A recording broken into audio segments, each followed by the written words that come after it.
मित्रों, 1990-91 के आरक्षण विरोधी आंदोलन के बाद ऐसा पहली बार देखा गया है कि सवर्ण हिंदू एकजुट हुए। लेकिन सवाल ये उठता है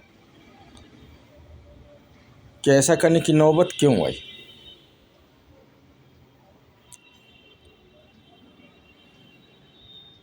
आखिर सरकार या राजनीतिक दल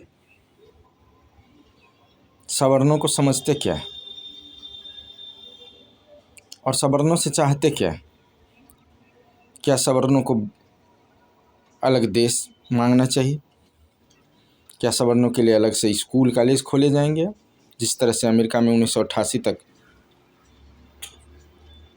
श्वेतों और अश्वेतों के लिए अलग अलग कॉलेज और स्कूल होते थे?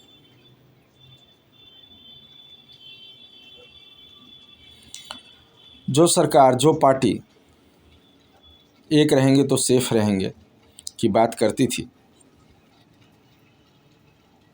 उसी पार्टी ने ऐसा क्यों किया? उसकी ही सरकार में इस तरह का अधिनियम कैसे पारित किया गया? गजट कैसे घोषित किया गया, जारी किया गया? ये समझ में नहीं आता। इसके पीछे कोई ना कोई गंभीर साजिश तो है। जहाँ तक मुझे लगता है कि इसके पीछे उत्तर प्रदेश के मुख्यमंत्री योगी आदित्यनाथ को डैमेज करने की कोशिश हो रही है या हो रही थी। अगले साल यूपी में चुनाव है और योगी आदित्यनाथ भाजपा नेतृत्व, जिसे मोदी शाह कहा जाता है, कि न चाहने के बावजूद हिंदू जनमानस में काफ़ी ज़्यादा लोकप्रिय है। दूसरी बात कि योगी पर किसी का ऑर्डर नहीं चलता, वही करते हैं जो उनके जी में आता है। कोई भी आला कमाने नहीं चाहेगा कि कोई दूसरा नेता उसकी बात ना माने और अपनी मनमर्जी चलाए।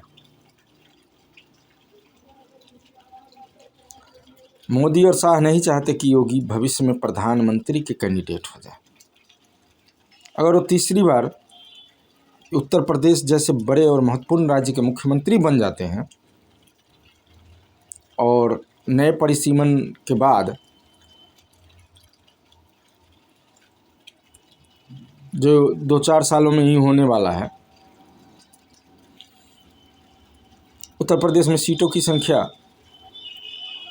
100 पार कर जाएगी जब लोकसभा की, तो और भी ज़्यादा महत्वपूर्ण राज्य हो जाएगा। और ऐसे राज्य में अगर योगी तीसरी बार मुख्यमंत्री बन जाते हैं, तीसरी बार चुनाव जीत जाते हैं, तो निश्चित रूप से वो प्रधानमंत्री के कैंडिडेट हो जाएंगे। नरेंद्र मोदी अमित शाह को ज़्यादा चाहते हैं, लेकिन अमित शाह की लोकप्रियता ऐसी है नहीं और न ही उन्होंने कभी किसी राज्य के मुख्यमंत्री का पद संभाला है।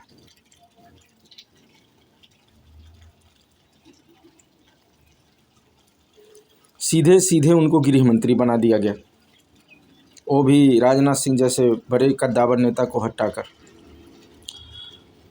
तो अगर आप किसी की कृपा से बड़ा पद पाते हैं और खुद अपनी बदौलत पाते हैं, दोनों में फ़र्क तो होता है।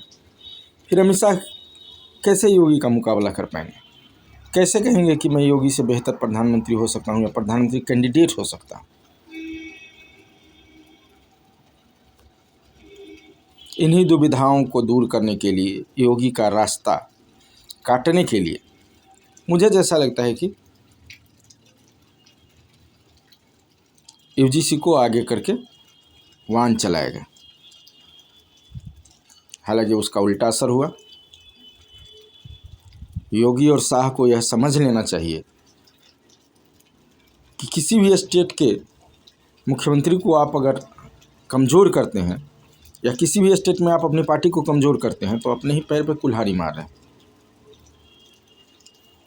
हो सकता है कि आपकी ही सरकार चली जाए या आपकी भी सरकार चली जाए उस राज्य के साथ साथ। फिलहाल तो सवर्णों को सचेत रहने की आवश्यकता है, क्योंकि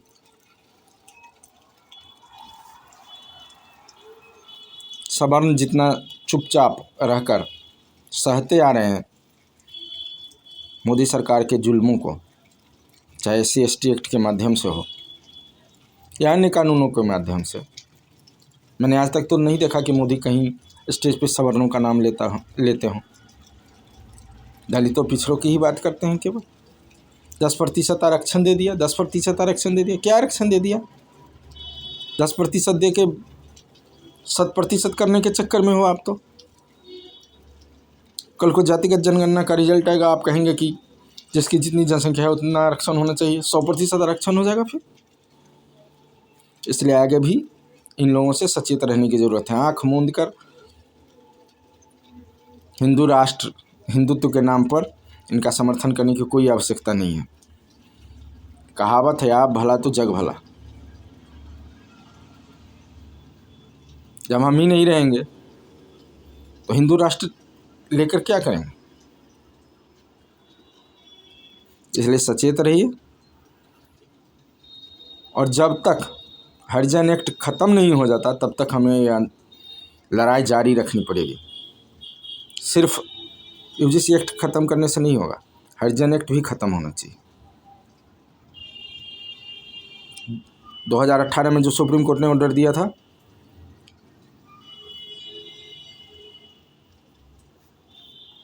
वही ऑर्डर फिर से लागू होना चाहिए, चाहे संसद के माध्यम से हो या सुप्रीम कोर्ट के माध्यम से। धन्यवाद।